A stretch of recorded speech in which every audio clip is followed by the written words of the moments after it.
Hello everyone, and welcome to our first webinar today on steel detailing with COMOSYS. Now, this is going to be a series of 3 webinars, as it is almost impossible to fit everything we want to share with you in just 1 hour.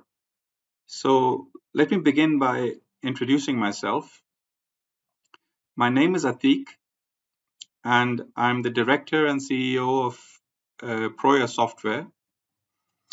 I'm a structural engineer by profession, but I consider myself more of a thinker than a structural engineer, fortunately or unfortunately.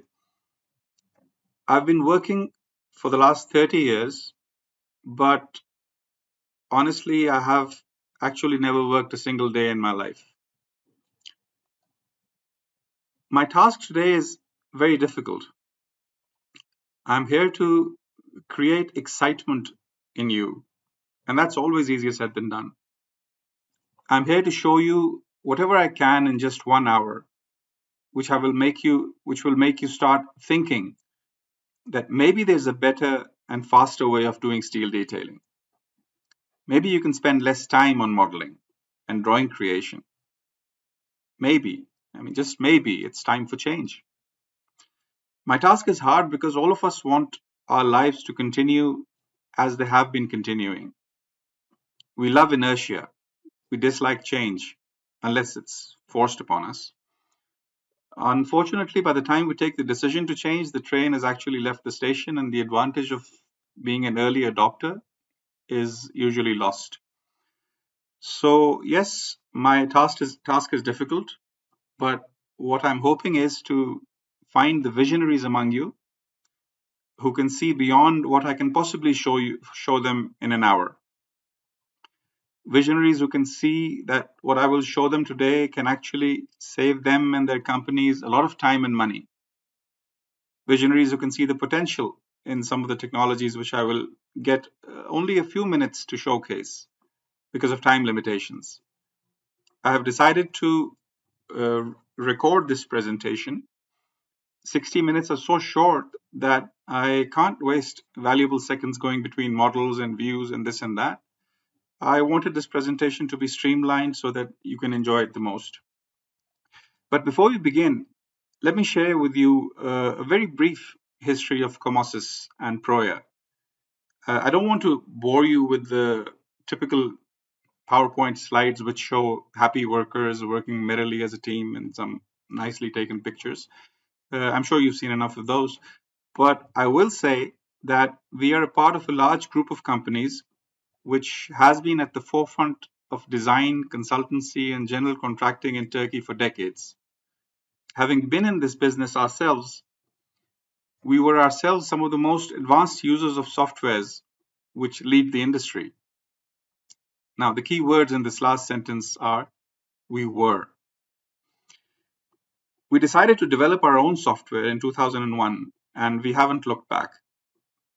We started by developing our own finite element and design engine, since we knew this was where the major shortcoming of existing steel detailing solutions lay.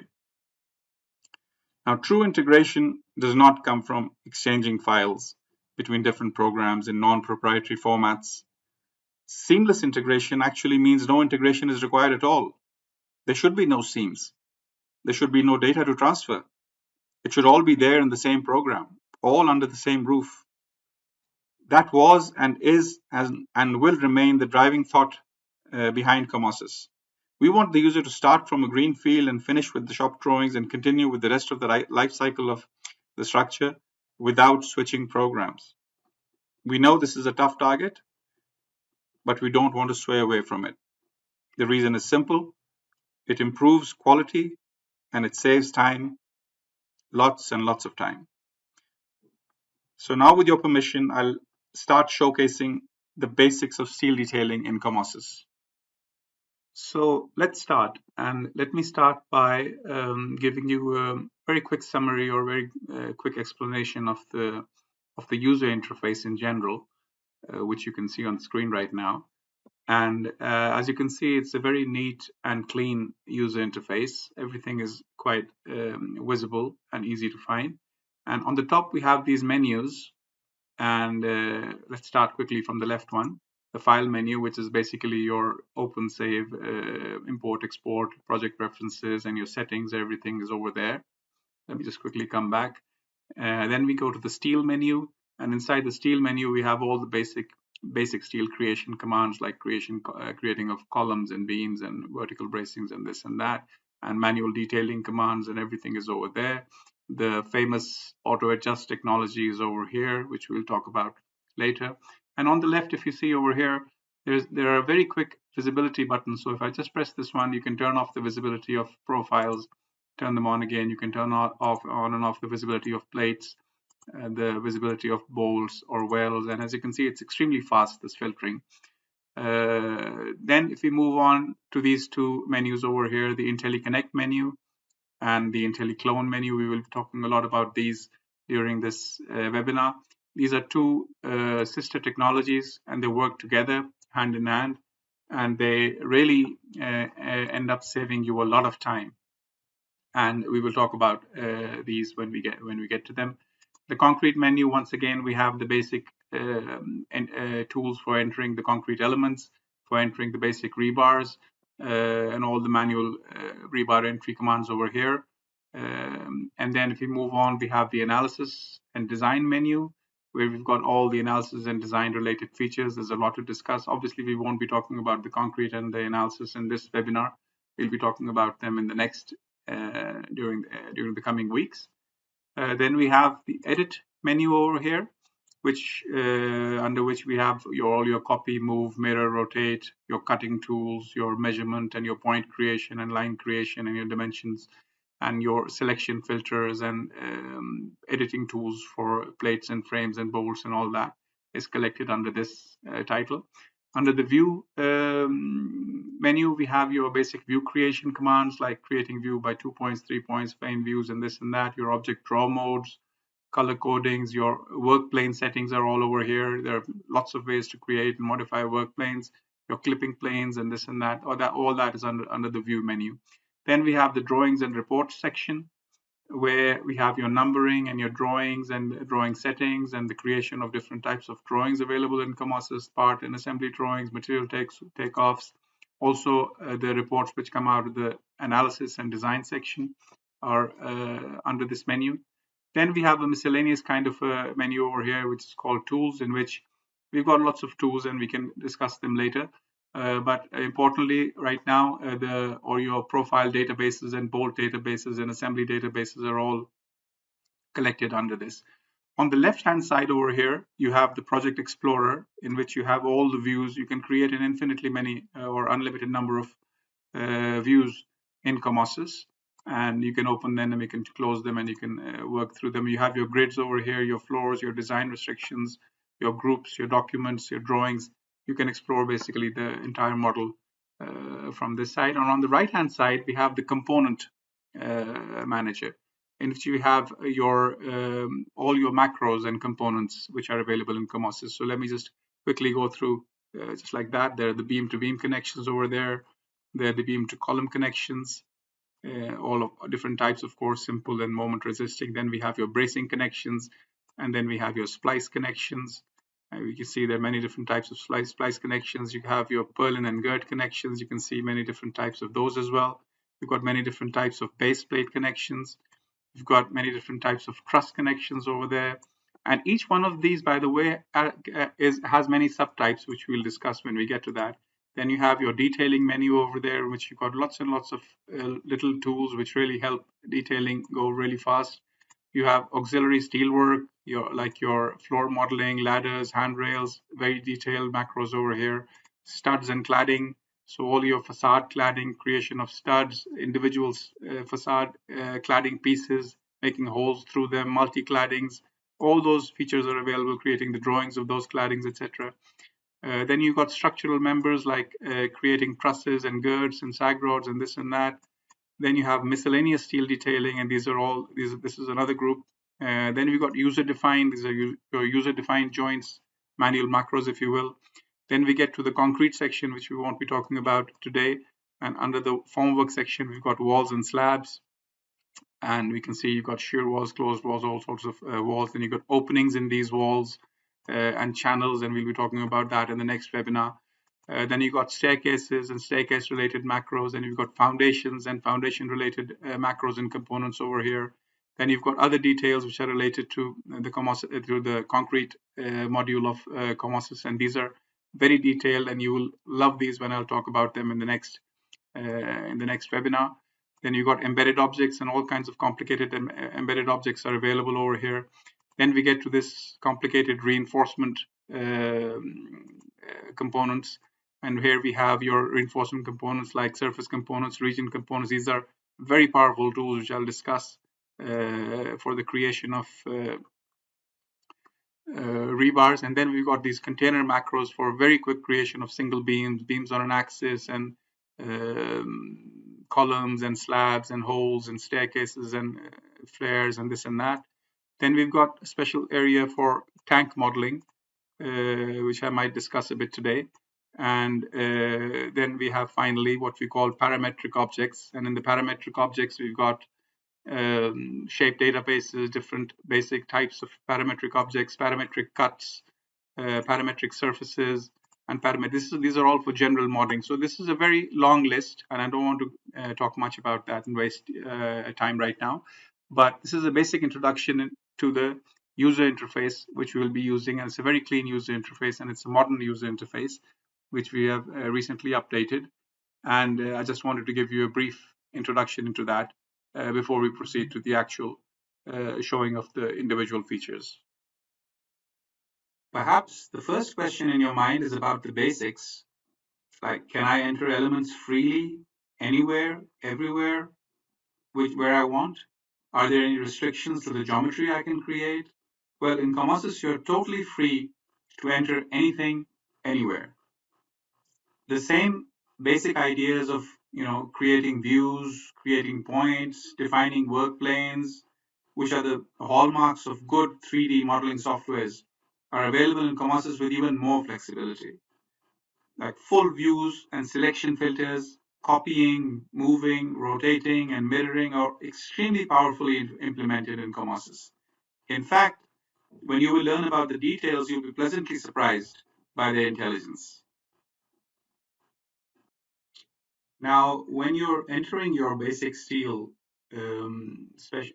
you will stand in need of some architectural drawings sometimes, or technological drawings, because they will become the underlay on which around which you will have to work. And in COMOSYS, you can do that very easily by importing AutoCAD DXF files into COMOSYS, and then working on them, working around them, using them as snappables. So, for example, all these are snappable points which we've imported from the AutoCAD file. And it's very easy to import a file in plans or sections or as 3D objects.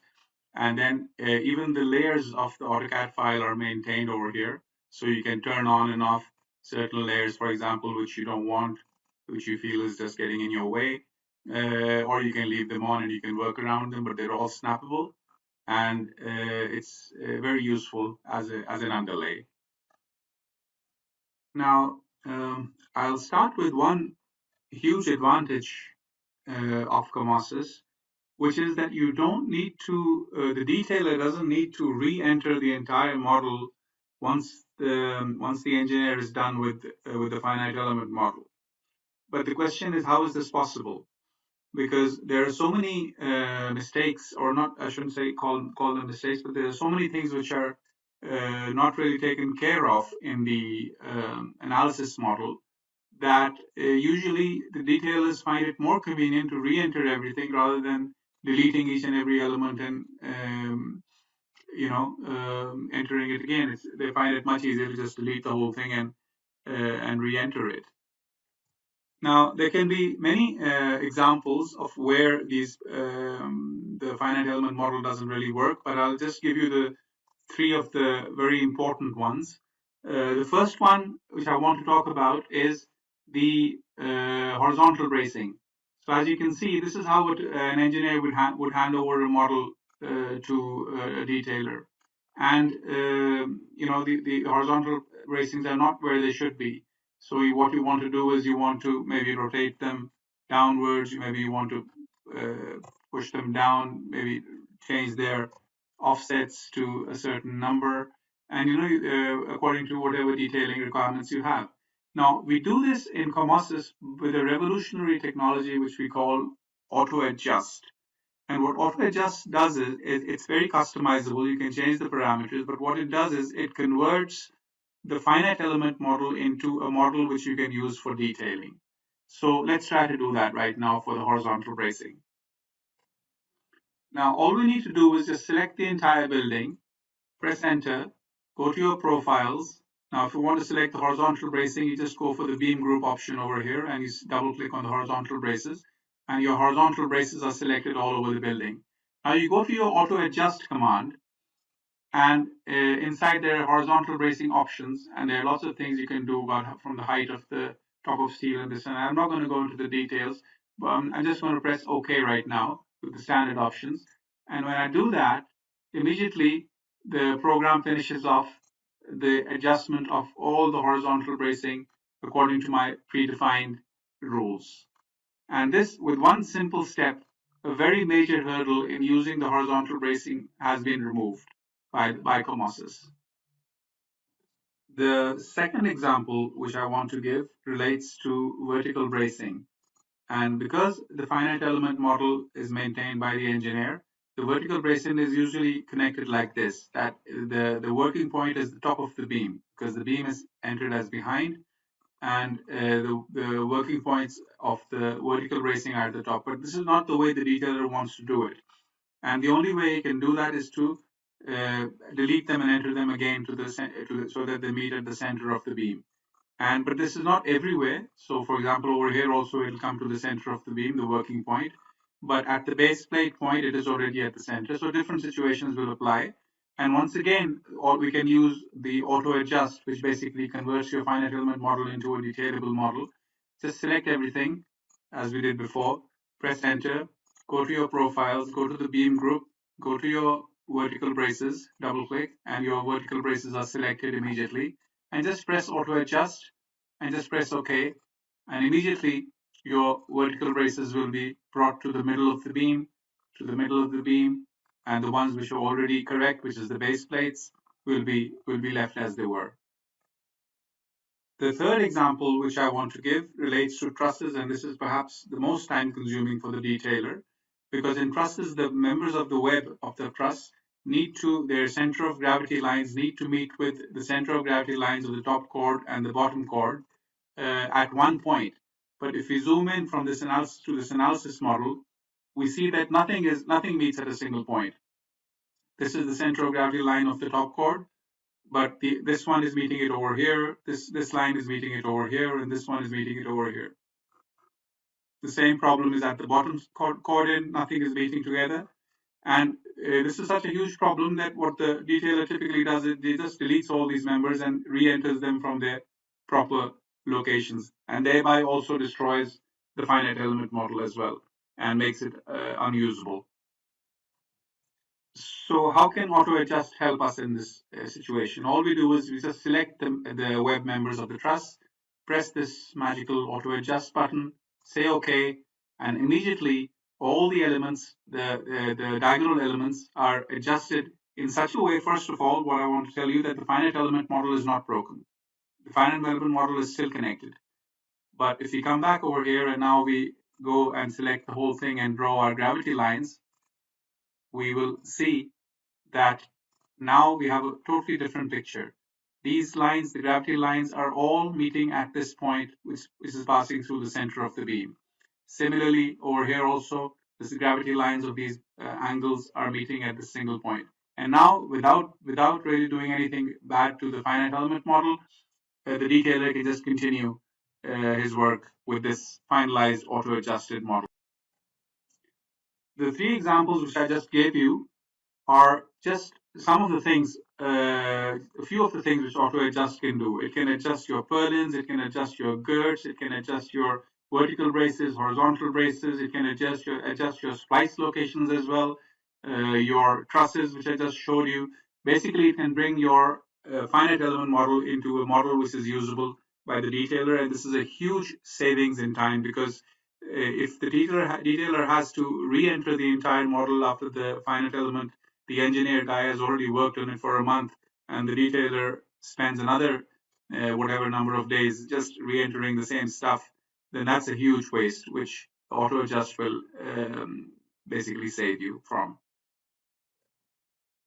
Now, whenever AutoAdjust cannot do something, you can always revert back to your manual adjust commands, which do these modifications like moving elements left and right without really breaking the finite element model. With COMOSYS, most of the time, AutoAdjust will dramatically reduce, will not require you to use the manual adjust commands unless there were some very special situations. Most of the time, you will be using this AutoAdjust technology, and this will get you through your modification phase in a breeze. Now, I've mentioned that COMOSYS is a general purpose program in which you can basically do anything you want. But you might think that what about custom cross sections? We obviously have all the eye and channels and circular hollow sections, rectangular hollow sections. But what if you wanted a custom section? So what we have in COMOSYS is the ability to create your own custom section database, and you can create families within that. And within each family, you can have as many cross sections as you want. So over here, I've got an S1 section which I've created. And by the way, you can import these sections from DXF files. So there's an outer boundary, and there are holes, or there can be holes inside, and as many as you want. And you can define these holes, and you can create your own database. And if I select that, and I say OK, immediately I've got a new section over here, which I can use. And you can also, you don't necessarily have to recall them or import them through DXF files. You can just create a set of points and go over these points and create the custom section right from within COMOSYS itself by using the polygon command. So I've already done that. I've created an outer boundary and an inner hole over here. And what you do is you go to your custom section manager and you say, I want to create another section. So you add to list and you say, I want to add it to the family 1. And you give it a name, let's call it S3. And it asks for the outer for the section, and then it asks for the Y direction. So I'm giving it 2 points for the Y direction. And the moment I do that, this S3 is created, and I can save it away. And that's it. And now if I just go back and double click on my section and convert this one to S3, you will see that my new section, which is defined over there, I can of course do my control Q and my other shortcuts, and I can use the control W and control E, etc. So it's very easy to define your own cross sections in COMOSYS, and once you have that ability, you can basically model any kind of a cross section which you want. Now I just want to take you through the macros on the right-hand side. And like I said, COMOSYS is a general purpose program, and you're not limited to macros. You can do your own detailing just like in the large commercially available programs. But I just want to give you a taste of what we have ready at hand. And the first thing which I want to say is that in COMOSYS, we don't like to increase the number of icons. In many programs, you see that for every different situation, there's a different icon. For every different profile type, there's a different icon. So you'll have a gusset connection for an I-beam. You'll have a different gusset connection for a channel. You'll have a different gusset connection for angles, or 4 or 5 or 6 different types of purlin connections and girth connections. And that really creates a plethora of icons, which then the user finds difficult to navigate. And another problem with that is that if you want to change the type of connection, you have to delete the existing one and then reapply it with a different macro. In COMOSYS, we try to keep the number of icons minimal, but each icon is very versatile. So let me start off with these beam-to-beam connections. But before I do that, let me just mention one thing which is very important, and that is that in most commercially available programs, you will see that there's a lot to fill in these macro dialog boxes.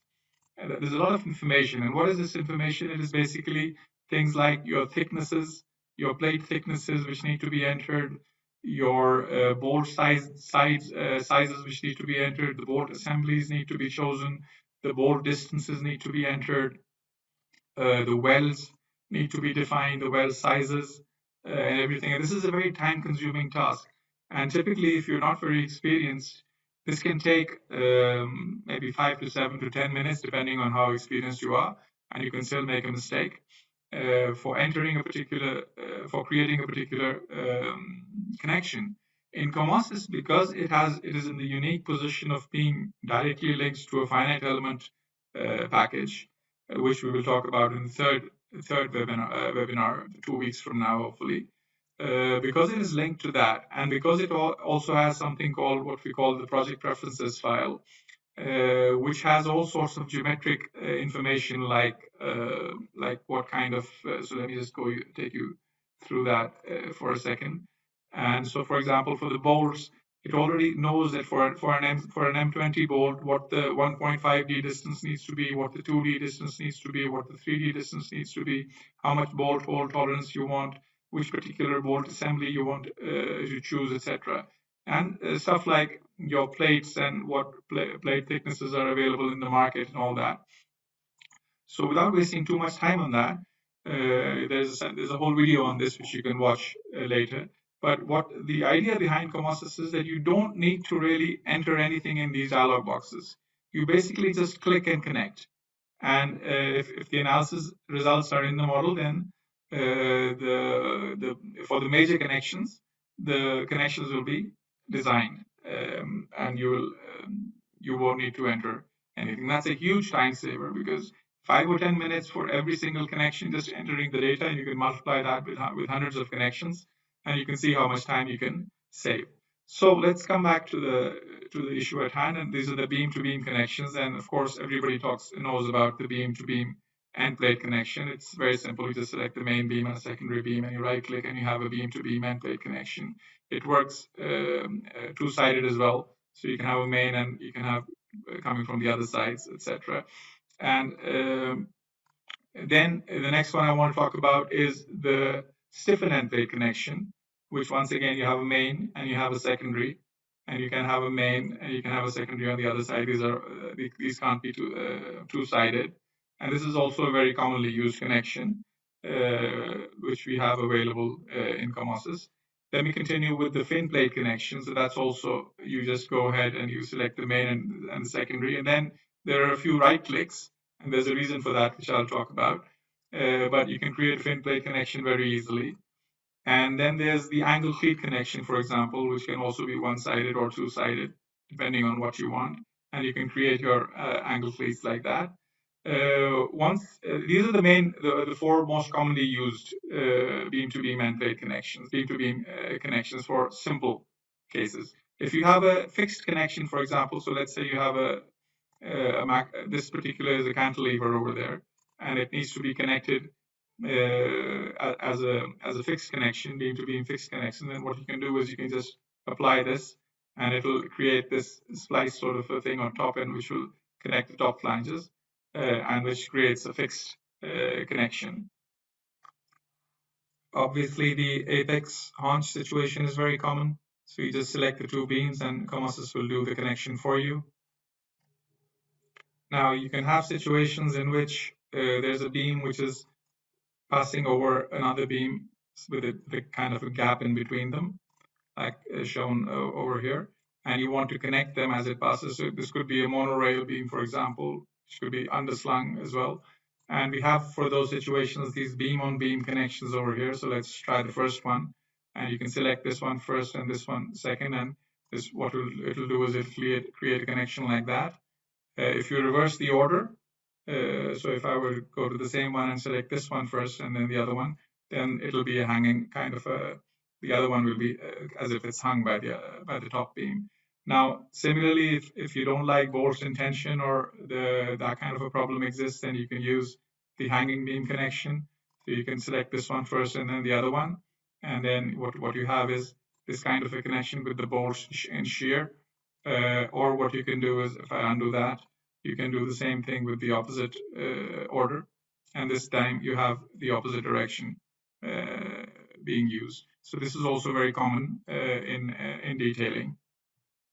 Sometimes we have these completely general situations where some rotated and skewed element is coming and connecting at an angle or something. So we have a general end plate which basically connects anything to anything. And all you need to do is select the main and the secondary, and you'll have a connection or a main and a secondary for a channel or basically any profile you want, and you'll get a connection as shown on the screen. Now let's go through the beam to column connections over here. So let's try the extended end plate connection. Just select the column and the beam, and your extended end plate connection is created. Similarly, you can have the flange plate moment connection.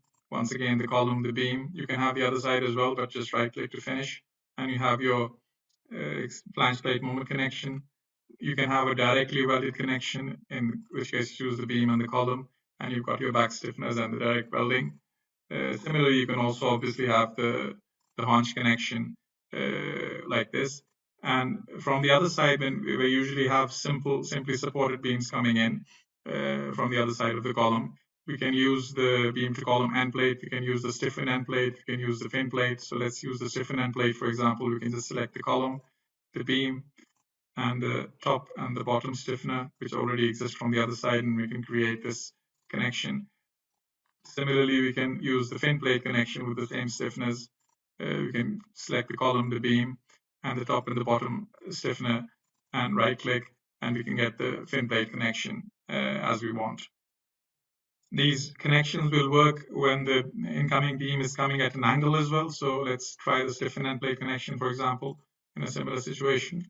And we select the top and bottom, and we can see that the stiffened end plate connection, despite coming at a very steep angle, has been somehow managed to get connected. Similarly, we can use the fin plate connection as well. We can select the column, the beam, and the top flange, and the top stiffener and the bottom stiffener, and we see that the program basically goes around those complicated geometries and finds a solution for us. We can obviously use the beam to column end plate connections as well. So just select the column or the beam and right click, and you'll have the beam to column end plate connection. From the other side also, you can use the column, the beam, right click, and you'll have your connection. Sometimes you have seating type connections, especially when there are slot holes or axial releases in the beam, and you can do that very easily in COMOSYS.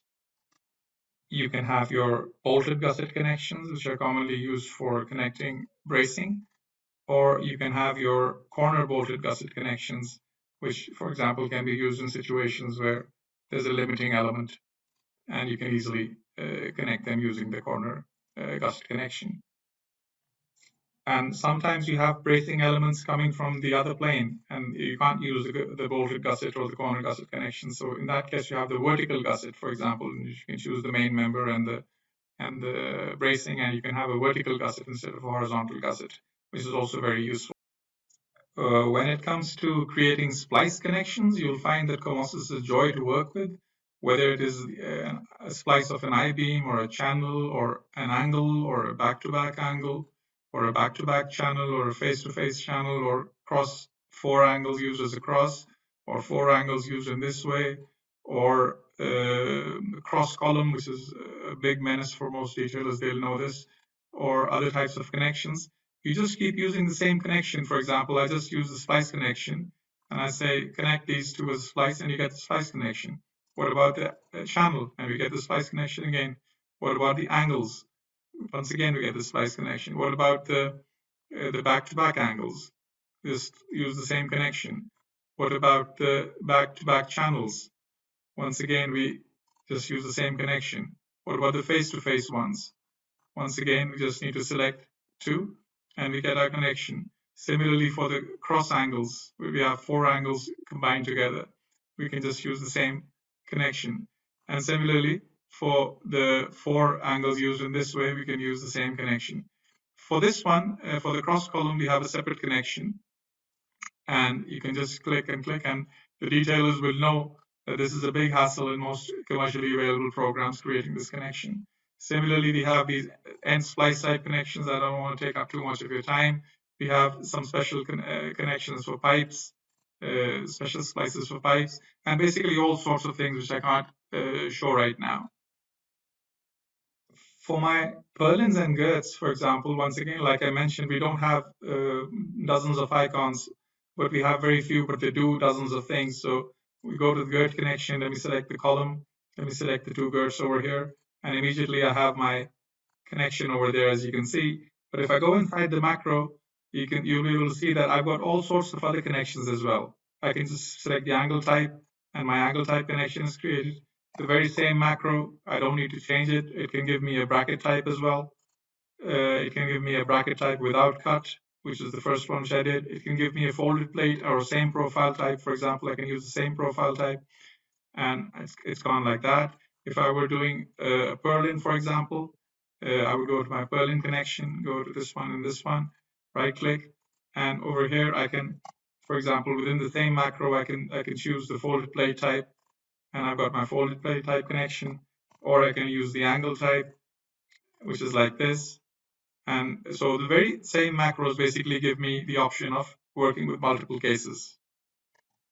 Now, detailers will know that when purlins are placed like this in a circular fashion, then none of the options just showed you, like the angles and the brackets and all that, they won't work because there's no common plane for this purlin and this purlin. They're both coming at on different planes and they're skewed with respect to each other. But we just use the same connection again. Just use the same purlin connection, select the main beam and select this one and this one. And immediately we get this skewed connection in which the left side and the right side which are coming at an angle with respect to each other, are each accommodated on their own, and extremely easily we can just create this very complicated connection. And if I were to just select this macro and give it a copy rotate of the same 11 copies around the circle, what will happen is automatically it'll go and find the others, and as you can see, they've all been connected by the same macro. Now, sometimes a girth might need support at an intermediate point as well, not necessarily only at the points where it's meeting the column because of the loads, for example. And then you can use this girth to beam macro, for example. And you can just need to select the beam, select the girth, and then basically select a point where you want to give it that support, and you will get that support like that. You can get it at another point as well. Select the beam, the girth, right click, and then basically select the point where you want to give the support. Similarly, if the girth is at a distance from that beam, once again you can select them in the same way and select the point, and a different or more longer support will be created like that. So these macros are very versatile, and we don't want to we didn't want to increase the number of icons and unnecessarily make them run into dozens and dozens and create confusion. The very same macros will work again and again for all your different requirements.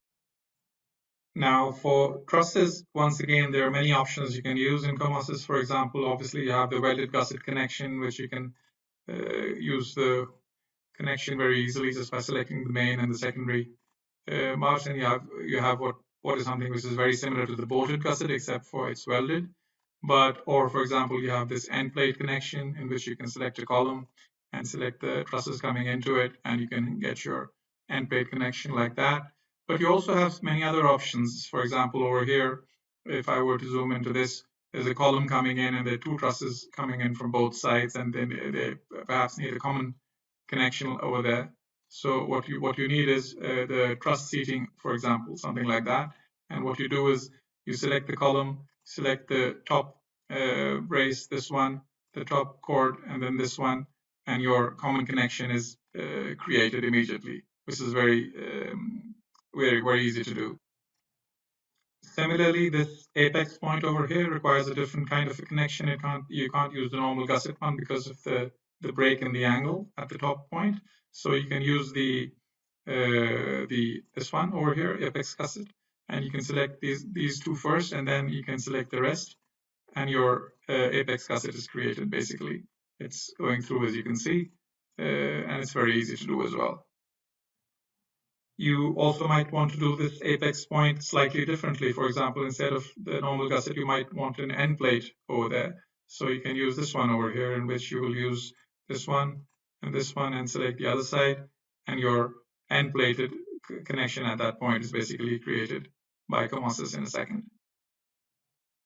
You can use these cladding macros over here, very easily to create individual claddings, also to create multiple claddings, to create the holes for the screws in the claddings, create openings in the claddings, and also then use the drawing feature to create your cladding drawings automatically from within COMOSYS very easily. So that's another feature of the macros, which is extremely powerful and extremely useful. And very quickly, the whole idea behind COMOSYS is to do stuff more quickly than other programs can do, and that's the bottom line. Creating handrails, for example, is extremely easy. Just click on the icon, select a beam, and right-click, and you can select points, but you don't have to, and the handrail will be created. Similarly, select another one, right-click, and the other handrail will be created.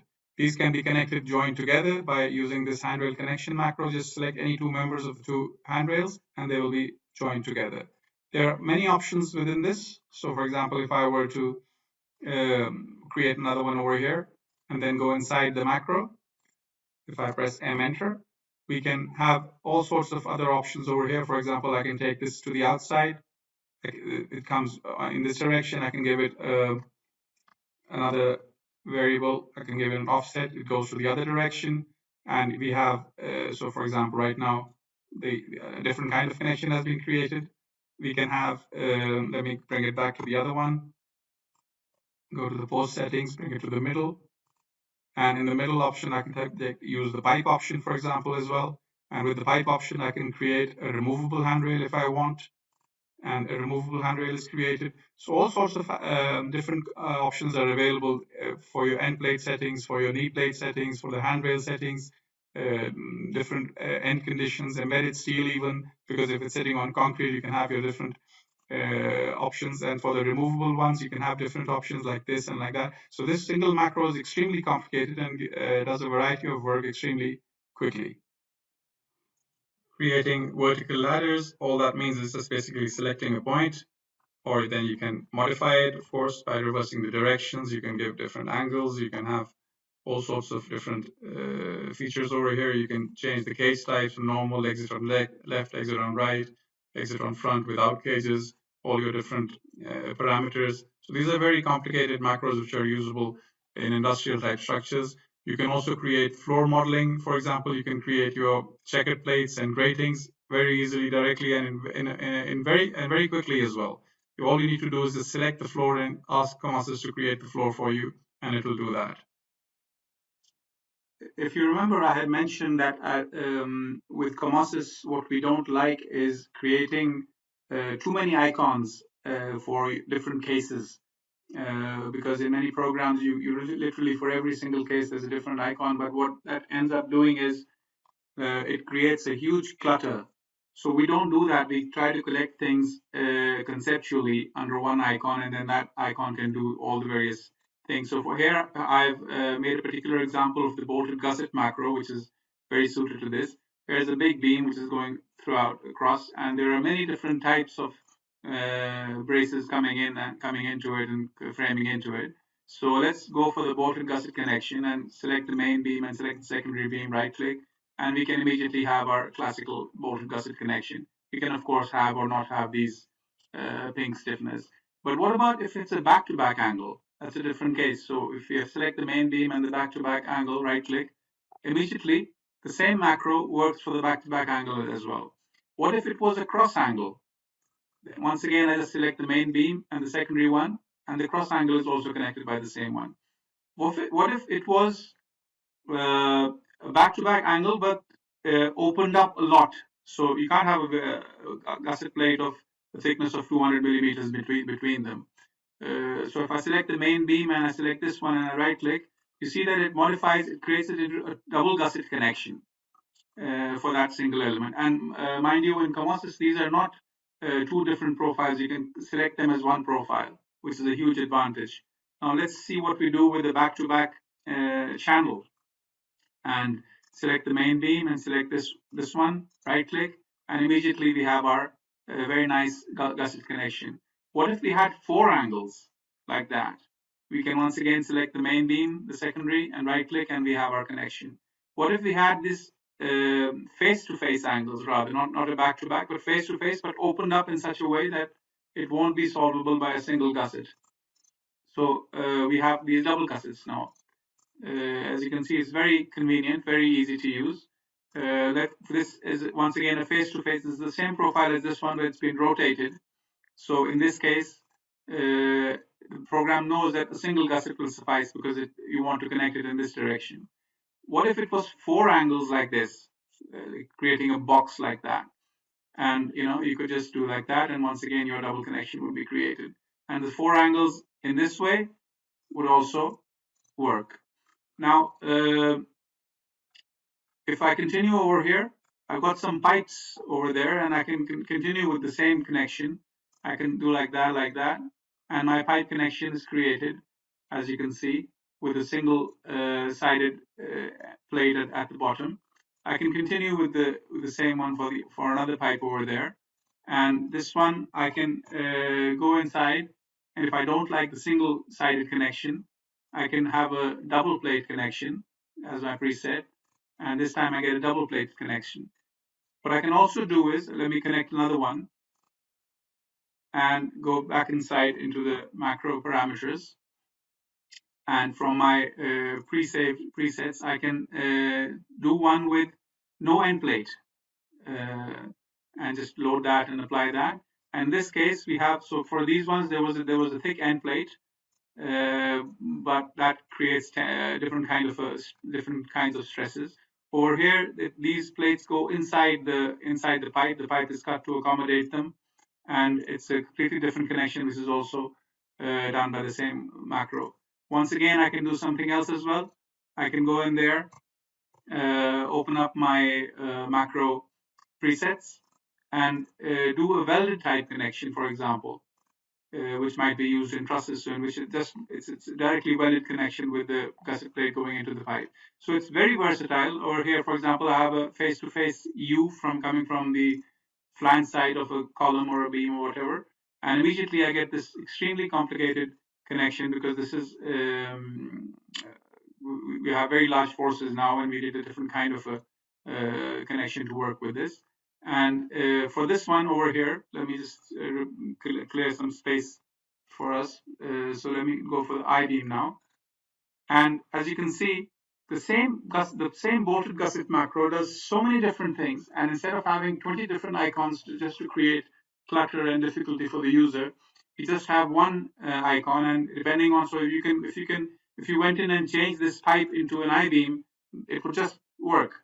If you change this pipe into a back-to-back angle or a face-to-face angle or some twin profile or something else, it will just simply work.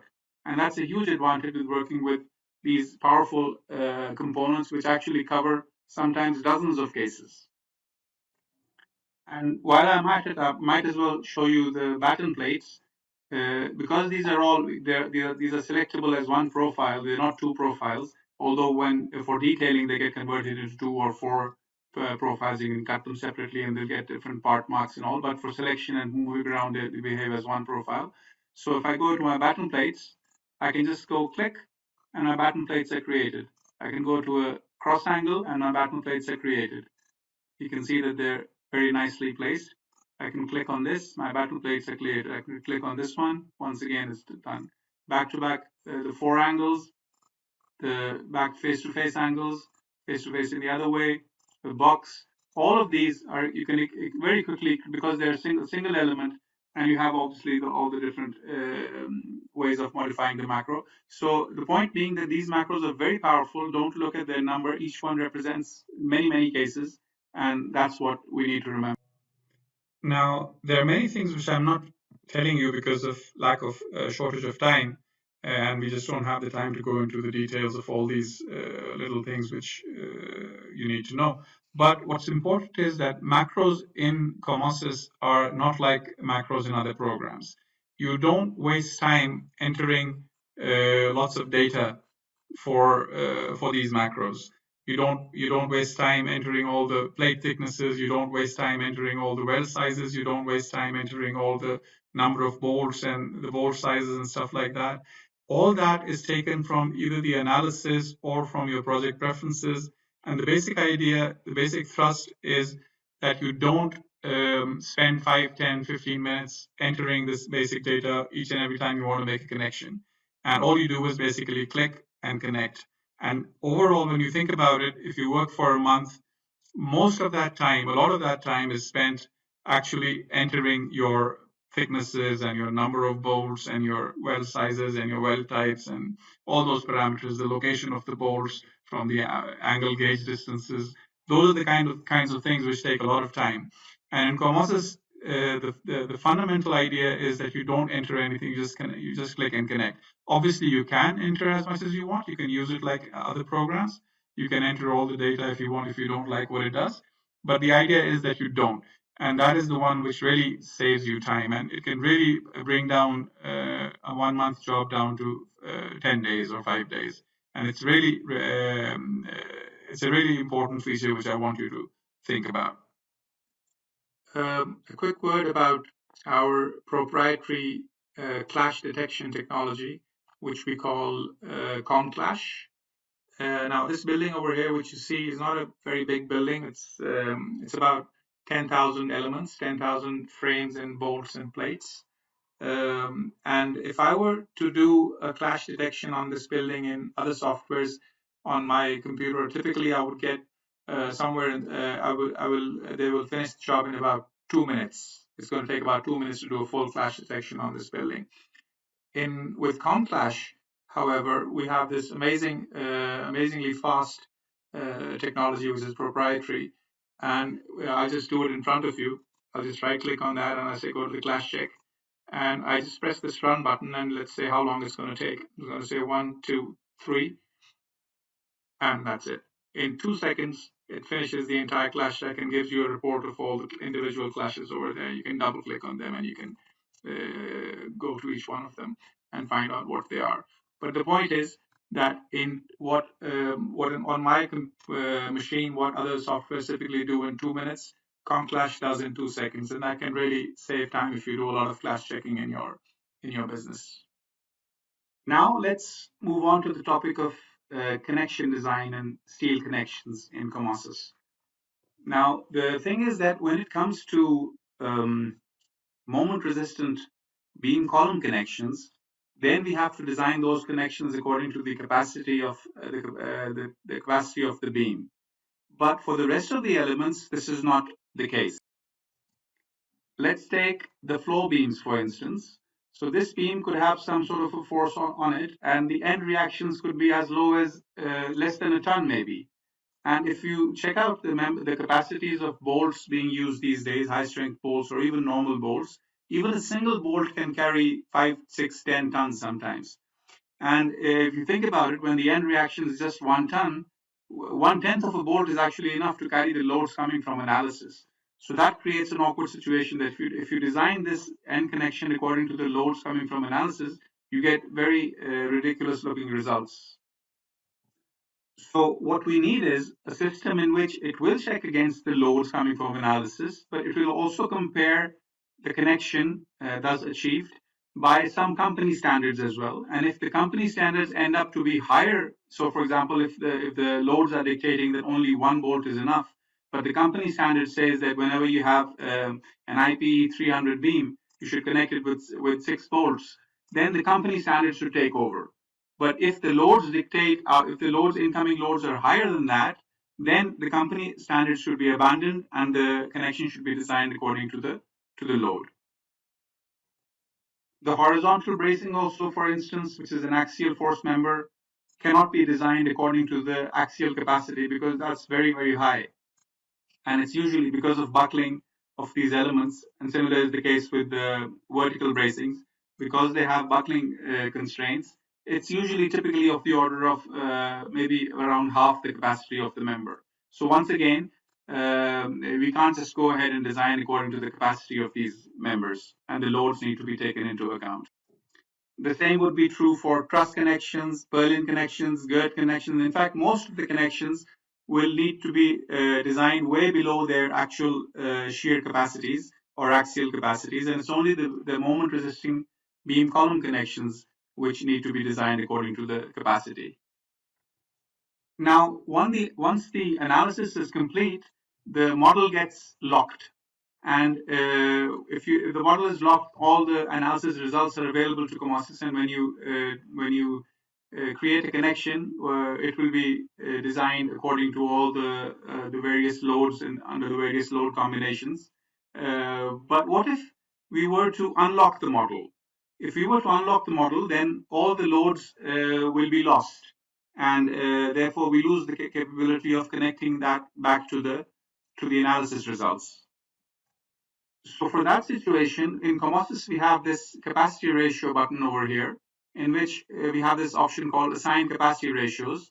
And what this does is, it very cleverly, before you unlock the model, it will go through all the load combinations. For example, if you're talking about this horizontal bracing, which has whatever dozens of load combinations, and each one has a maximum axial force. It will go through the maximum axial force in all the load combinations. It will find the maximum of all the load combinations, which will govern in the design of the connection of this one. And it will assign that as a ratio of its axial capacity. So let's say the axial capacity is 10 tons, and the maximum load in all the load combination is 5 tons. So the maximum load has creates an axial capacity of 0.5. So what this command will do is it will go and it will search through all the load combinations and find the largest one and assign that axial capacity value inside inside the axial capacity ratio over here as this number over here. So you can continue to work even if the model is unlocked. If somebody is not using the fully locked analysis model and a detailer prefers to work with the unlocked model, he can still take the gist of the forces. In this case, the axial force, for example, there is only one. The largest axial force will govern of all the load combinations, and that can be saved away even after the model has been.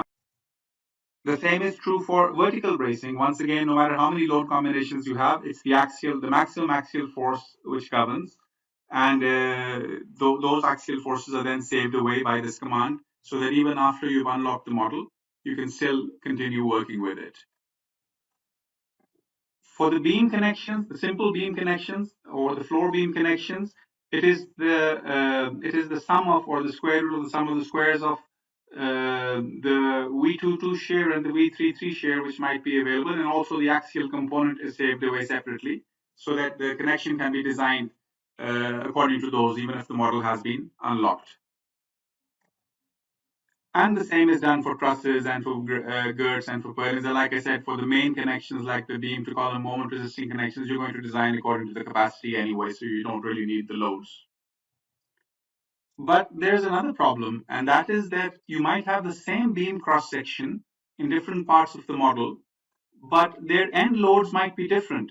So the cross section would be the same, but the end loads depending on the length. So maybe one beam is 5 meters long, the other one is 6 meters long, and the third one is 2 meters long, and because of the way they've been loaded, they ended up getting the same cross section. So the end loads are different.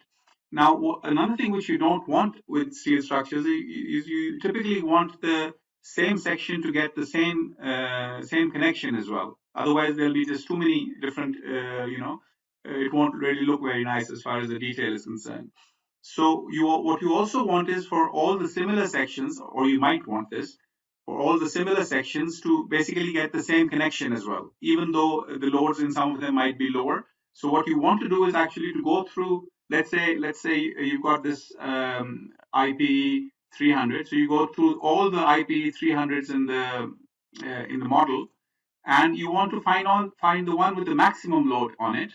And then you want to assign that same load capacity to all the other IP 300, so they end up getting the same connection. This is another requirement which typically detailers have to face with, just to get a good, decent, nice looking design all over. Now for that, we also have this other command over here called assign maximum capacity ratio, in which you can very easily just select the whole model, and it will go through the whole entire model, find all the maximums of each particular section, and take that maximum capacity ratio and assign it to the rest. So that once you start detailing, you will get a very homogeneous kind of result in your detailing.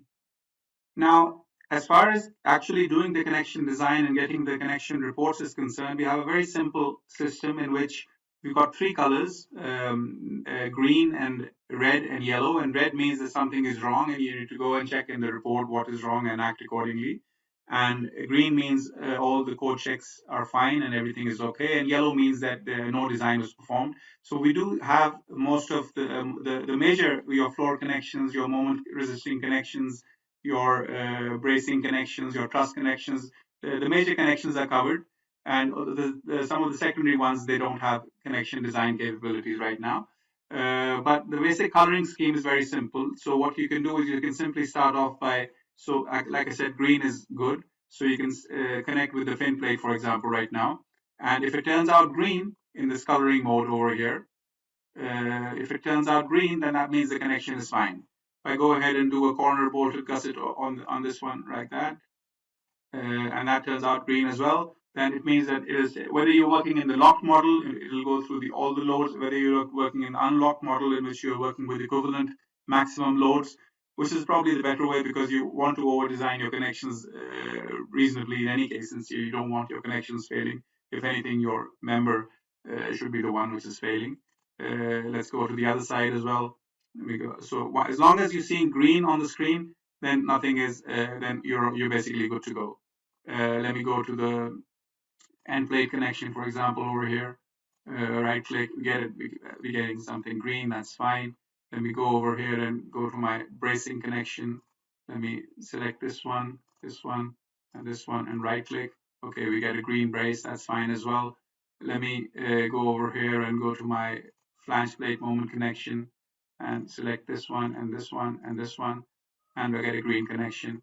Let me go to my fin plate beam to column and select my column, select my beam, select the top stiffener and this one, and right click, and I get a red connection. Now, the moment I get a red connection, I have to go in and see what is wrong with it.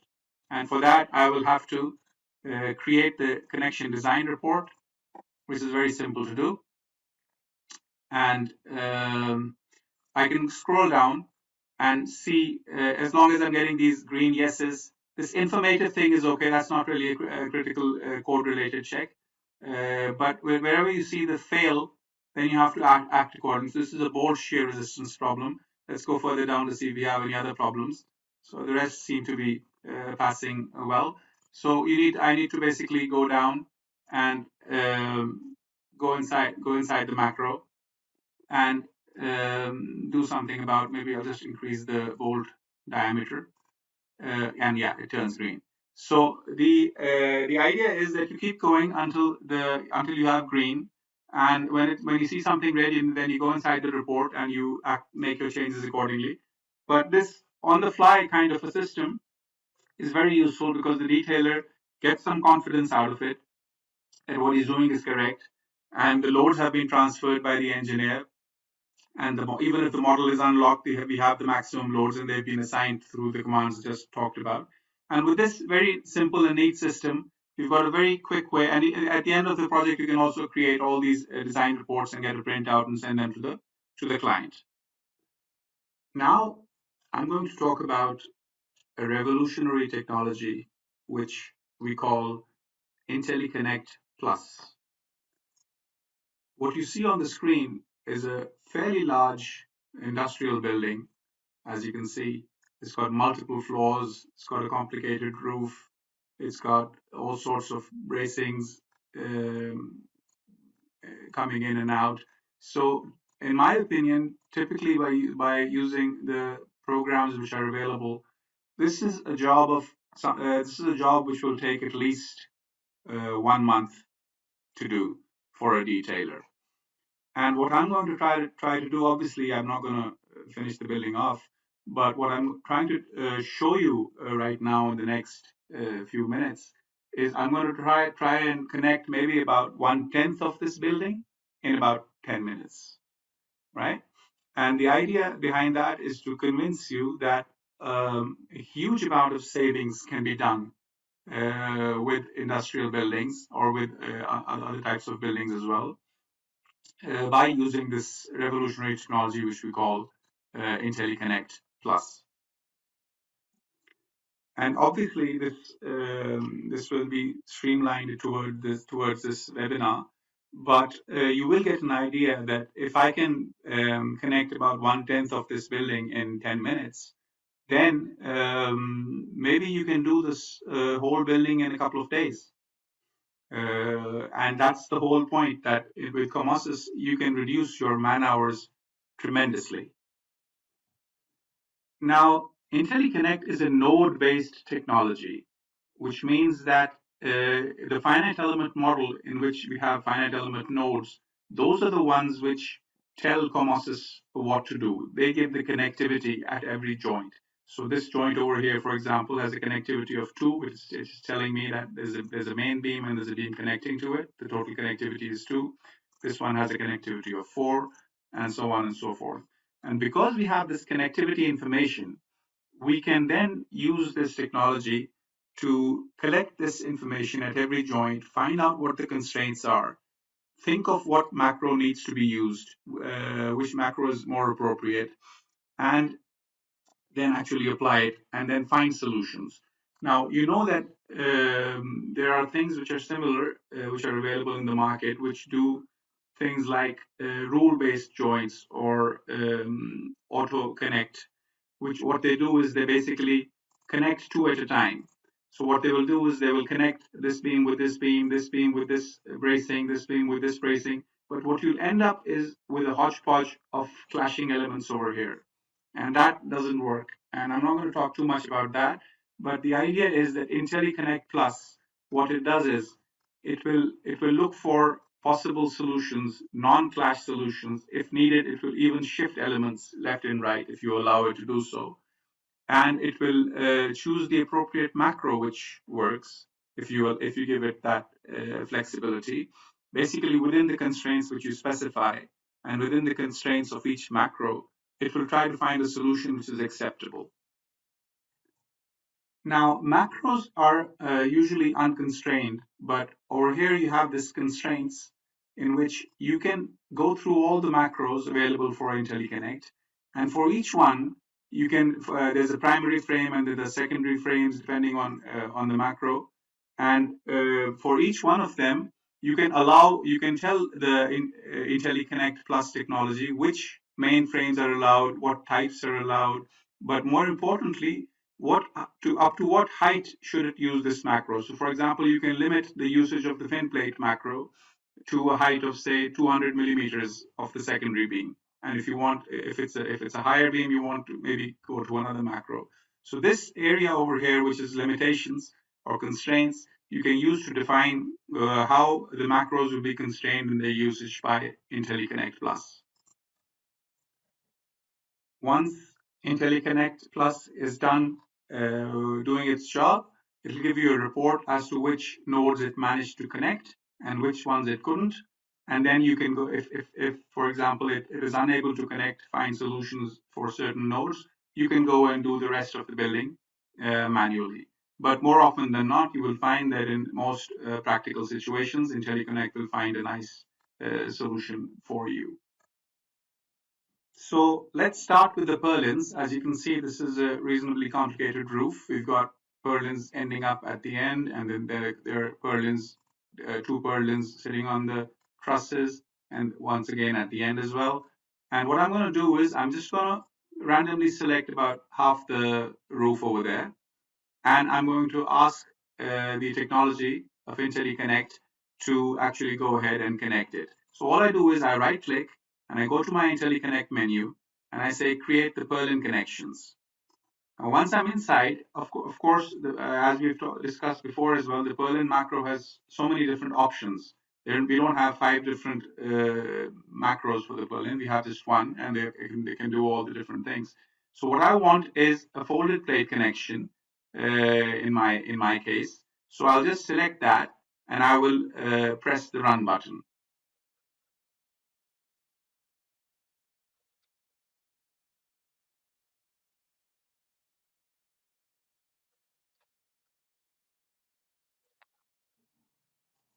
And we're done. As you can see, it was reasonably quick. We've got all our purlins connected with the folded plate connection which we wanted. Let's go to the other side.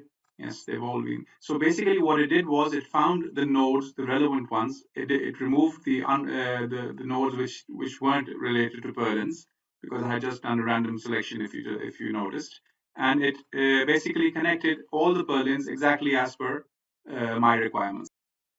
Now let's move on to the facade and the gird connections. Once again, all you need to do is select a part of the building. I'm basically trying to not waste too much of your time. I can select the whole building and do this as well, but just so that we don't waste too much time while the program is actually running, which is like I said, it takes a few minutes, but we don't want to waste a few minutes over here. So we just select a part of the facade and the nodes, and we go to the IntelliConnect menu, and we say create the gird connections. Now we have the options which are in the gird menu, and I particularly like this bracket type without a cut, because it doesn't require cutting the actual girds. And I'm going to say run. As you can see, it is connecting as we speak, and in a few seconds it will be done, and it will give you a report of which ones it managed to connect and which ones it couldn't. And in this case, it is connected every single one of them. If it didn't, if there was a problem, it will tell you the node number, and you can go ahead and do it manually as well. So if you were to zoom in, we will see that all these girds have been connected exactly the way I asked it to connect it, and you know, basically by getting the information from the nodes which we discussed earlier. Now, a big challenge which we have when we are detailing buildings is the floor beams, because with the floor beams, usually they're not just beams, but we also have these horizontal bracings coming in from all directions. And it's a challenge because depending on what kind of a connection you use, sometimes the horizontal bracing needs to be connected to the fin plate, sometimes they need to be shifted because the stiffen end plate is just not giving it enough room. So I'm going to take you through these difficult decisions and how IntelliConnect Plus will help us solve this problem out. I'm going to try to maybe connect half of this floor over here. And what I'm going to do is first start off with this part over here. All I need to do is just select the beams like that, and with the nodes obviously, and right click and go to my IntelliConnect menu and say floor beams. And for these, I'm going to use the fin plate connection only. I can obviously add these as well, but just to demonstrate. And I will use the corner bolted gusset and the bolted gusset as options if the bracing is there, which it is. And I'm going to say next, and then I'm going to say run.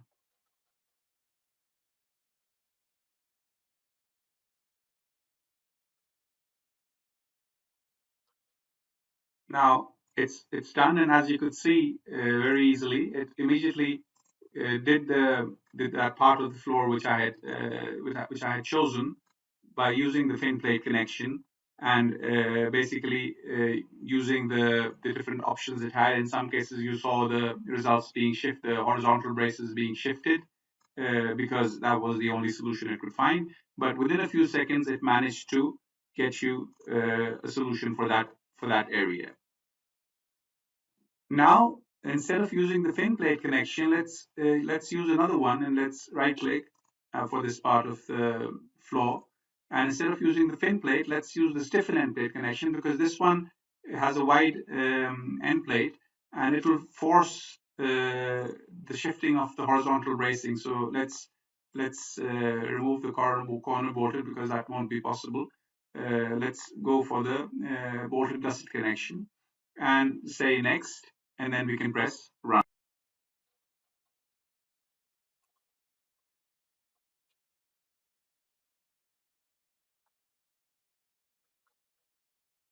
So as you can see, this one is finished as well, and it has shifted the horizontal bracings.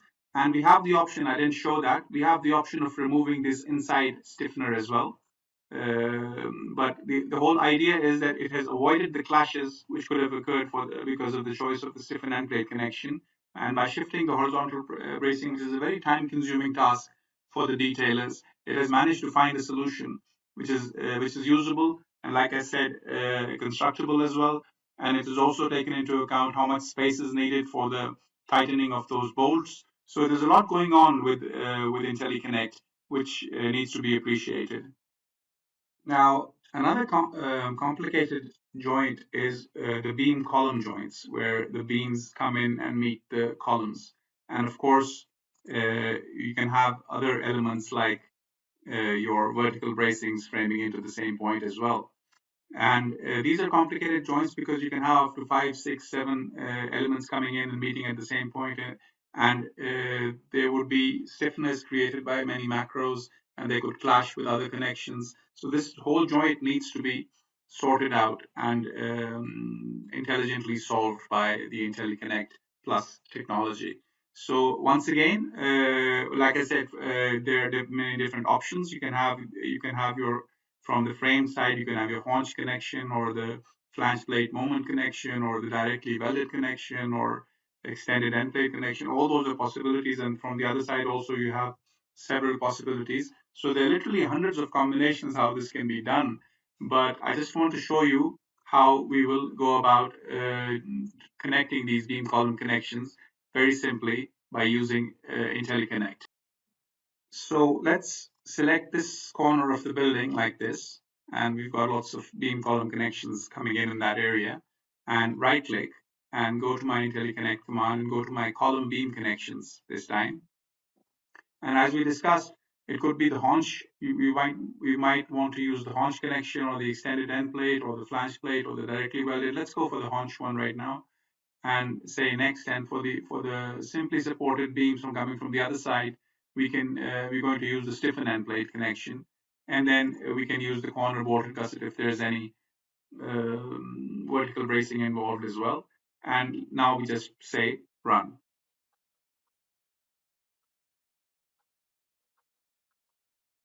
So we are done with that, and now let's zoom in and see what the IntelliConnect technology has done. As you can see, it has created the haunch connection from the fixed side. It has created the stiffen end plate connection from the other side. It has used the corner bolted gusset for the top bracing. For the bottom one, it was clashing, so it needed to shift it towards the beam a bit and then connect it with the bolted gusset connection. So a very nice solution has been found. For this joint, there was no beam coming in from the other direction, so it's just the haunch from this side, and but there was a vertical bracing from the other side, and that's been connected. Let's move up. Over here, we see a slightly different case. Once again, we've got it's managed to squish in the corner bolted from the bottom as well, and there is no haunch coming in from the other side. In this case, it's only the simple connection. Let's move up. It's connected the beam because I was the only one being connected over there. Over here, we find another solution which I found. So these are very easily usable solutions which IntelliConnect Plus has found for us. And as you can see, within seconds, it has managed to connect all these complicated joints. And normally it would have taken you a lot of time. Now, obviously, I didn't show you the whole building, but the point was that within a few minutes in front of you, if I can connect even 1/10 of the building. I perhaps didn't do 1/10, maybe I did about 1/15 or 1/20. But the point is clear. If we continue at this pace, we can probably finish this building off in a day or two. And that's the whole idea. That in a time as short as a day or two, a building as complicated as this building, which would normally take you about a month, so you can well imagine the kind of time saving and cost saving this can give you with this technology which we call IntelliConnect. Now that's not the end of IntelliConnect. There's so much more. I can show you the automatic placement of batten plates and sag rods and stringer holes and splice connections and base plates and the roof bracings and other bracings. There is a lot going on, and obviously we don't have time to go through all of them. I can just connect this whole truss in a few seconds for you. But I wanted to just give you a teaser and a taste in this webinar because we've got so much more to cover, and I don't want to waste too much of your time. So we'll now continue with the next topic. Now, let's talk about IntelliClone. Wherever IntelliConnect, which you just saw, which is an amazing technology, but wherever IntelliConnect will fail, IntelliClone will succeed. if you recall, IntelliConnect offers you some standard templates from which you can choose. And while they're very commonly used and very popular templates, but the fact remains that you could come across a project where you don't want to use these macros. You want to do something special, or your client wants you to do something different. In those cases, you will have to do the manual detailing yourself. And it is in those areas where IntelliConnect will not work. But this is where IntelliClone steps in. Now, here is a totally unconnected building. Let's just select everything and press enter. And we see that it has 501 joints. That means there are 501 locations where you need to go and connect and find solutions to actually connect this and finalize this building. But IntelliClone will tell us that the reality is actually a bit different. So let's go and press this Browse Joints button. And when we do that, we see this amazing feature in which the entire building has now been categorized for us. And what we saw is 501 joints. What it's telling us that in reality, there are only 74 different joints. While there were 501 in total, but there were 74 different types. And of these, only 0 have been connected, none have been connected, 0 have been partially connected, and all 74 remain unmodeled. So if I were to ask for, these are the categorizations it has come up with. And this is very similar to the IntelliConnect categorization as well. So for example, if I were to right click on the floor beams over here, I can see that it says there are 19 different floor beam joints. What are they? I can just press these arrows and see. So there are these ones. They're all similar. There's this group, which needs to be joined, needs to be connected. There's this group, which is another type. This is basically a single beam coming in to connect to another beam. Let's press the next key again. Here's another type, which it has found. It is categorized, it has looked across the model, and it has found these different joint sets for you. And they're all similar. So for example, whatever this joint looks like, all these look the same. So what it's telling you is that you don't need to go and connect all of them. It has actually found them for you.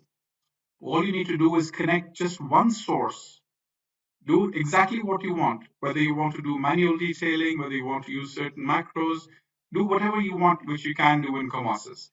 And what IntelliClone will do, it'll just do the same things everywhere else.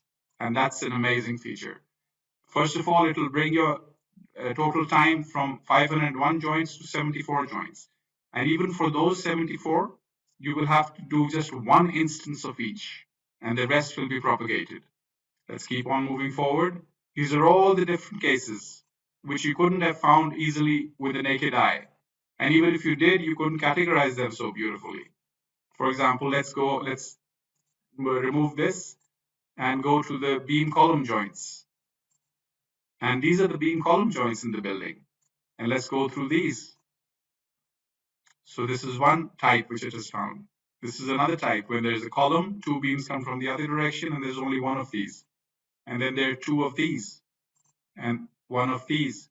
So all these categorizations which it has done really reduce your work tremendously. And we will just show you in a second how you could just walk through these categorized joints, connect just one, and then request COMOSYS to do the rest for you. So let's start with the floor beams. And let me just press this arrow to see the first of the typical joints. So it tells me this is one joint type, which I need to find a solution to. Let me zoom into any one of them and open my connections, go to my fin plate connection. Let's say I just want to connect these like that. And as when it comes to the horizontal bracing, what I want to do is I want to lower them 80 millimeters and then do a corner gusset on that. So I go and select my main beam, this one, and the fin plate, this one, the other one, and the fin plate again. And this is the way I want to detail this particular joint. And if you notice, the targets are still non-adjusted. I haven't moved them around. They could also be facing in different directions. They could be rotated otherwise as well. all that is possible. So what I do is I just select this one and I say clone selected to all. And it says there are 11 unconnected joints found in the model, which you can see on the screen, by the way. And all I need to do is just say proceed, and it finishes the job. Every one of the target locations has been adjusted. The same macros have been applied. Let me rotate this around to show you. This is an extremely powerful way of going through your entire building very, very quickly. Let's continue. Let's press this arrow again. And the next joint type, which it tells us, is basically a beam connecting to a beam. Let's use the stiffened end plate connection on this one. And once we're done with that, and we're happy with that, we can just select it and press this clone all. It says there are 15 other similar situations in the model. Proceed, and the result is there for you to see on the screen. This is very, very convenient. Let's move on again. Let's press this arrow, and this time we get a slightly different situation in which there's a 45-degree connection of a beam to another beam. And let's say I want to connect it with the stiffened end plate connection, but I also have some special requirements over here. Let me turn off the cuts over there, and let me select this plate at the back, and let me just pull it out a bit.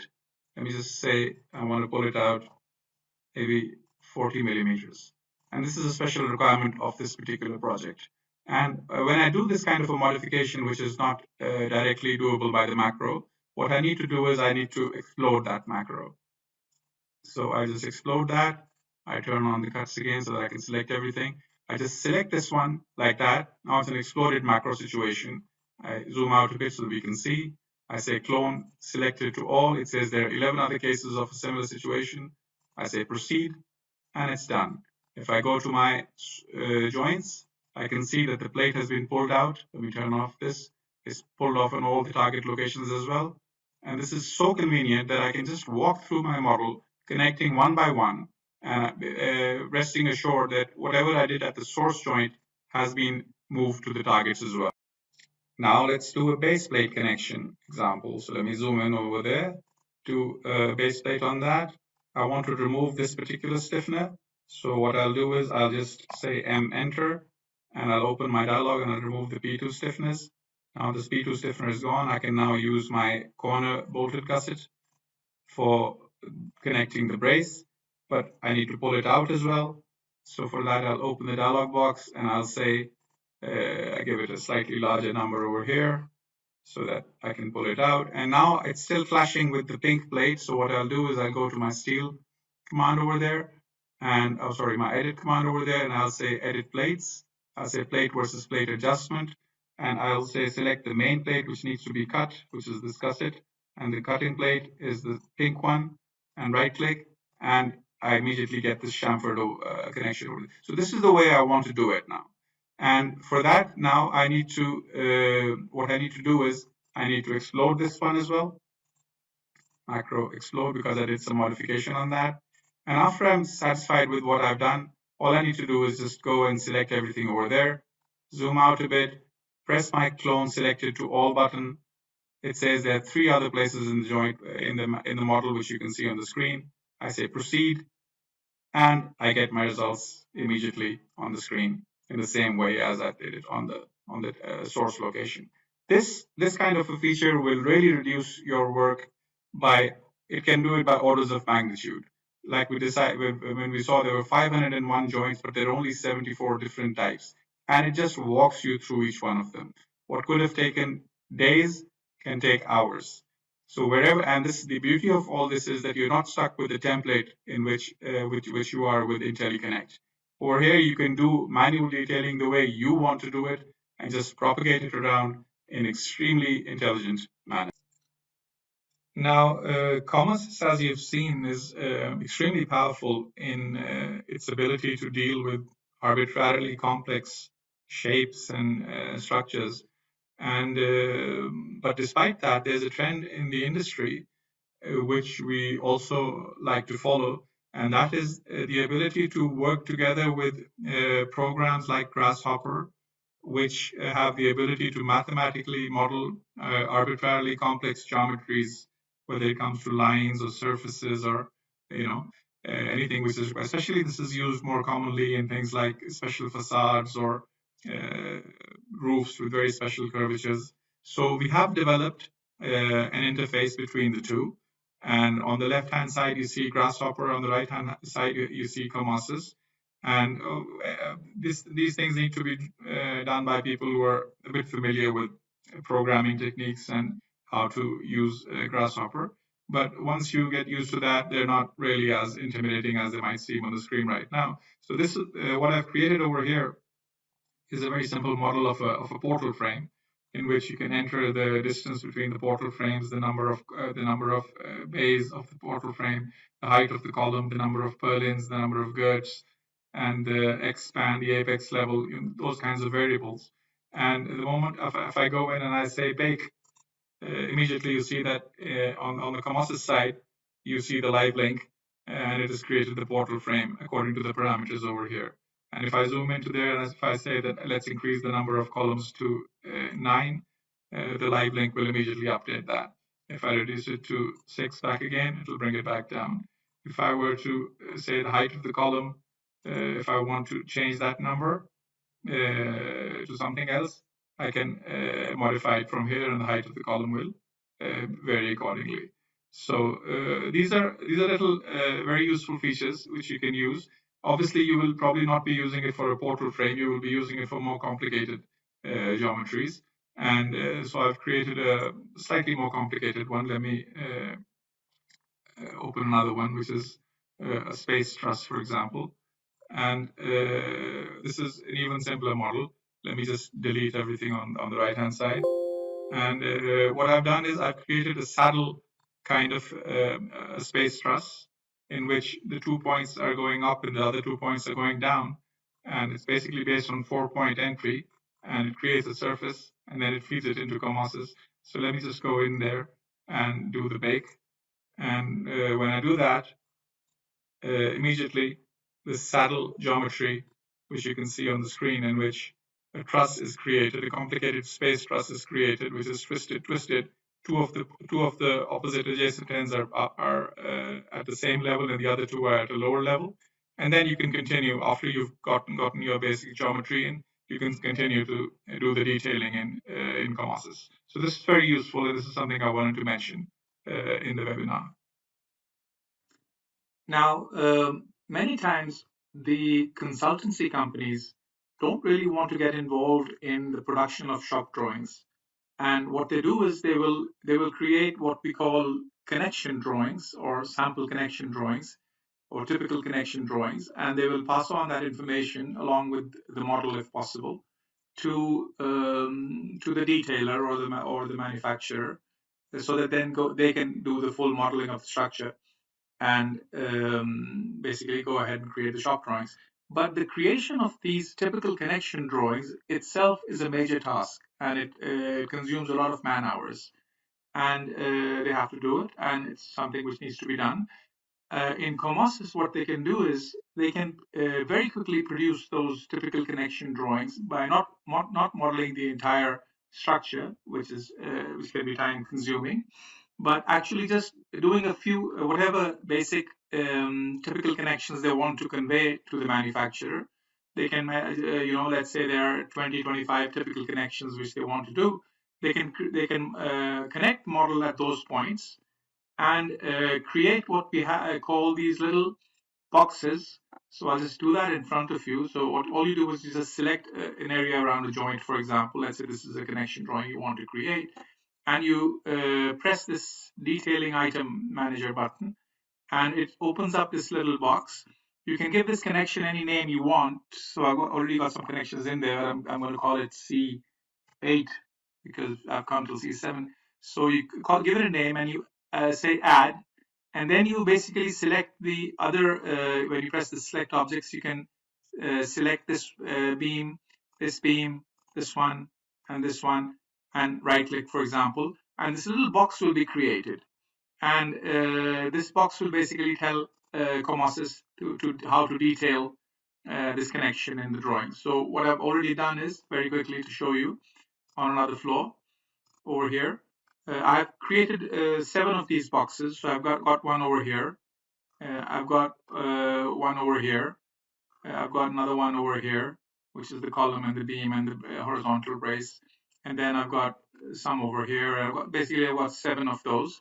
And what you do is when you create your general arrangement drawing, so let me go to my general arrangement drawings and go to my drawing module and open up the general arrangement for that particular floor, which we just saw. So this is the floor that we were just seeing. If you see, those boxes have converted into these little circles over here, right? There's no name at the moment given to them. And that'll be a result of a numbering process. Another one over here, another round one over here, and another one over here, and all those, the 7 which I talked about. And all you need to do is go to your tools menu, and over here we have the same connection detail item, connection detail drawings manager. You open it, you select any particular preset. There you can have many presets, and depending on what your annotation styles are, you can apply that preset. And all you do is you just basically just press this button, and when you do that, immediately those 7 connections, if I zoom in, so this is a connection, and they've all been annotated, if you see. And you decide basically which particular views will be shown. Even 3D views can be shown, and the other connection over there, or from all directions you can show, and they'll be annotated. The bolts and the plates and the welds and everything has been shown, and basically the manufacturer or the detailing company can then just use this. And if you notice, these circles have also been numbered now. So this is C1 connection, this is C7 connection, this is C2 connection.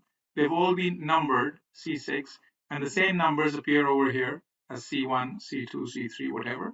And this very quickly creates that time-consuming typical connection drawing, which you can then forward on to your detailer or the manufacturer, and that'll save you a lot of man hours. So now let's talk about shop drawings. And what we're looking at is a large industrial building. It's a boiler structure. And we all know that shop drawings can be a bit of a pain. And not that creating them takes too much time, but actually cleaning them up and producing a drawing which can be sent to the shop so that the people over there can manufacture what we have designed is a very time consuming job. And those who are in the detailing business know that of the hours which they spend on the entire job, almost half is spent, especially when the structure is complicated, is spent on creating and cleaning up drawings.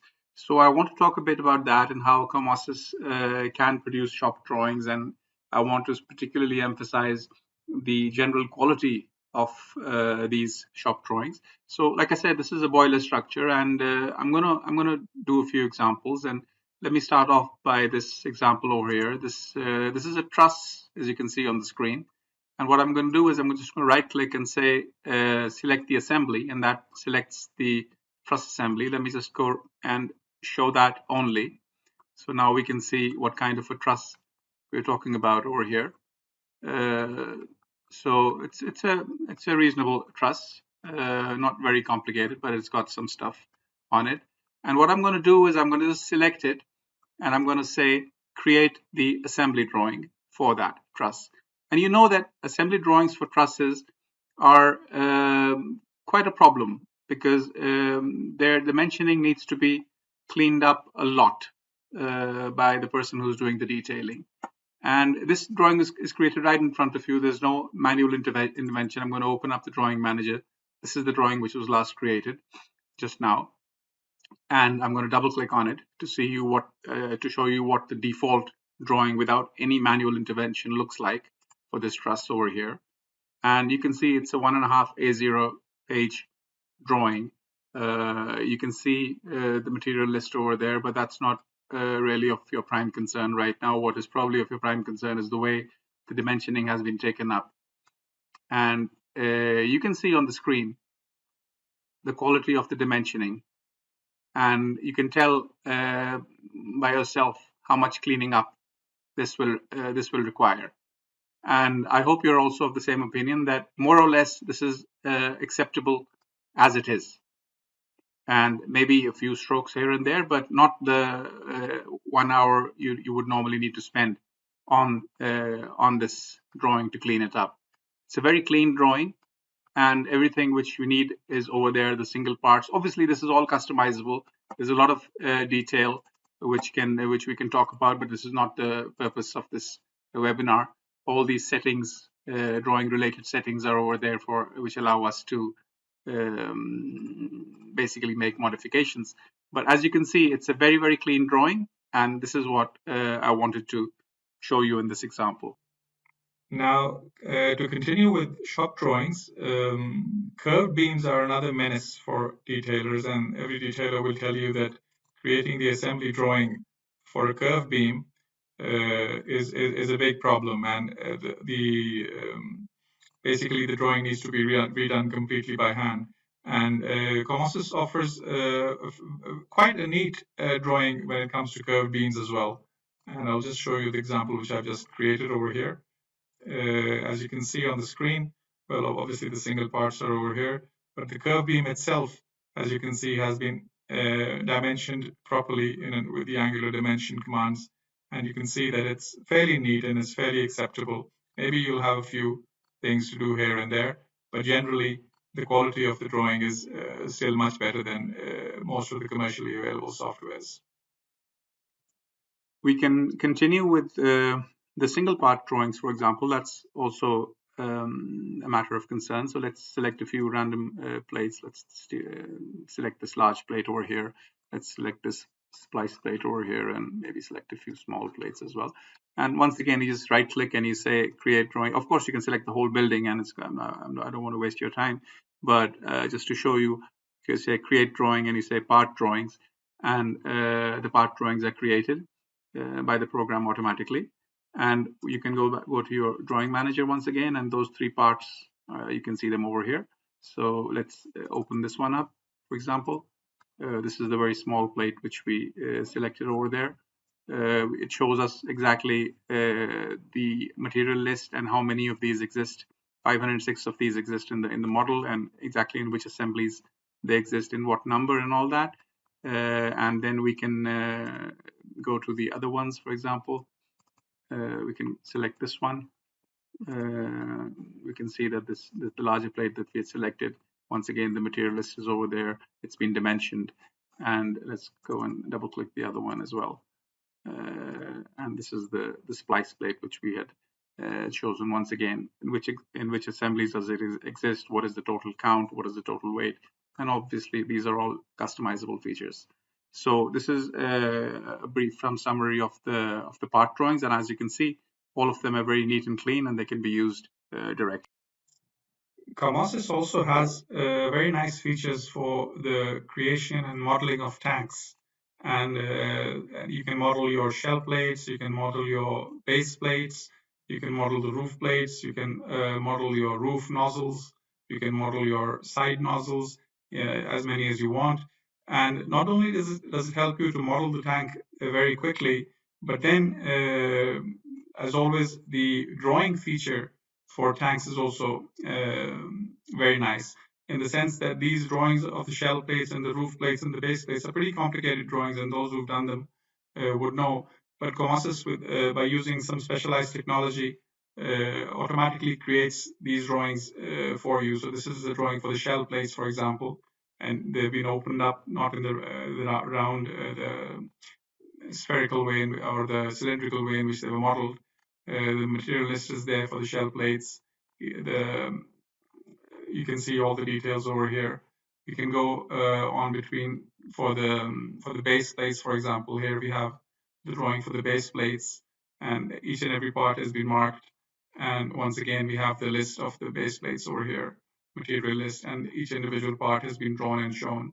And then we can move on to, for example, this we had seen, to the base plates, to the shell plates, and for the roof plates also we have the same option, that the roof plates can also be drawn, and the material list can be extracted automatically, and the individual single parts can be shown on the drawings. So these are very nice features, and those who deal with the creation and modeling and shop drawings of tanks will like it a lot.